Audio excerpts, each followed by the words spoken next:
Hello बच्चों, कैसे हैं आप। मैं आशा करती हूँ आप सभी अच्छे होंगे, अपने घर पे स्वस्थ और सुरक्षित होंगे। तो आज हम आपको क्लास सेकंड सब्जेक्ट हिंदी का चैप्टर नंबर 10 मीठी सारंगी की वर्कशीट एक्सप्लेन करेंगे।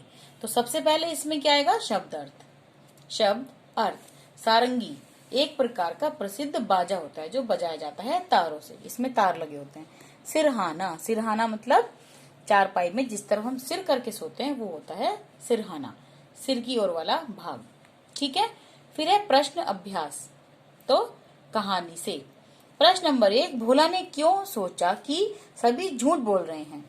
भोला ने, उत्तर लिखेंगे, भोला ने सारंगी को मुंह से चाटा तथा उसके छेद को अपने मुंह के पास ले जाकर उड़ेला भी, किंतु कहीं से भी मिठास नहीं मिली। तब उसे लगा कि सभी गांव वाले झूठ बोल रहे हैं। ठीक है बच्चों, उसको लगा कि झूठ बोल रहे हैं, मुझे तो कहीं से मीठी लगी नहीं। फिर है आपका प्रश्न नंबर 2, भोला को सारंगी का स्वाद क्यों नहीं आया। उसको स्वाद आया क्यों नहीं। उत्तर लिखेंगे, भोला को सारंगी का स्वाद इसलिए नहीं आया क्योंकि सारंगी लकड़ी की बनी थी और लकड़ी बेस्वाद होती है। उसने चाट के देखा था ना उसको, लेकिन लकड़ी का तो कोई स्वाद ही नहीं होता, तो मीठी कहाँ से लगती। फिर है आपका प्रश्न नंबर 3, भोला ने किस तरह से यह जानने की कोशिश की कि सारंगी मीठी है। तो उत्तर लिखेंगे इसका, भोला ने सारंगी को पूरा चाटा, उसके छेद पर मुंह लगाकर इंतजार करता रहा कि वहां से कुछ मीठा रस गिरे, परंतु कुछ हासिल नहीं हुआ क्योंकि वह तो सारंगी थी, कोई रस की उसमें कोई चीज थोड़ी ना भरा हुआ था, तो इसीलिए उसे कुछ हासिल नहीं हुआ। फिर आपका प्रश्न नंबर 4 है, सारंगी वाले ने अपनी सारंगी पर खोल क्यों चढ़ाया होगा। क्यों चढ़ाया होगा। तो उत्तर लिखेंगे इसका, सारंगी वाले ने सारंगी को टूटने फूटने व गंदगी से बचाने के लिए खोल चढ़ाया। ठीक है, खोल चढ़ाने से चीजें सुरक्षित रहती हैं, वो टूटती फूटती नहीं है ना बच्चों, इसलिए खोल चढ़ाते हैं।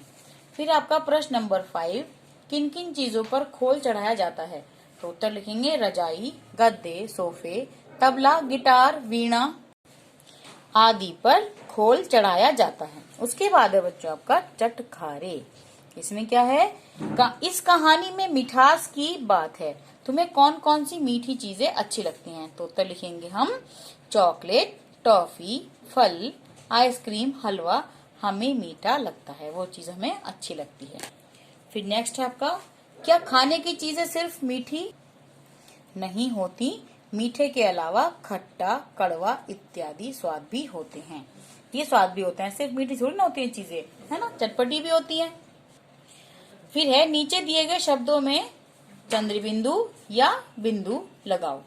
तो का यानी कि सबसे पहले में चांद यानी कि चंद्रबिंदु, चंदन बिंदु, मंगलवार पे बिंदु आएगा, मांगना चंद्रबिंदु, सुंदर पे बिंदु, सांप चंद्रबिंदु, झांसी चंद्रबिंदु, झंझट बिंदु, कंकड़ बिंदु, कांपना चंद्रबिंदु, अंधा बिंदु और आंधी पे चंद्रबिंदु। अब मैं आपको बताती हूँ बच्चों, चंद्रबिंदु और सिर्फ बिंदु कहाँ पे लगते हैं। ये अनुस्वार और अनुनासिक हैं। आप इनको उच्चारण करके देखेंगे तो जो सिर्फ नाक से जिनकी आवाज निकलती है तो वो चांद, जैसे चांद और चंदन, इनको बोलने का उच्चारण करके देखेंगे तो हमें अंतर समझ में आ जाएगा। आप इनको बोल के देखेंगे और आपको अंतर समझ में आ जाएगा कि चंद्रबिंदु कहाँ आता है और बिंदु कहाँ आता है। ठीक है बच्चों, तो मैं आशा करती हूँ आपको ये समझ में आ गया होगा और आपको अपनी कॉपी में इसी तरह से सुंदर सुंदर ये काम करना है। ठीक है, ओके बाय।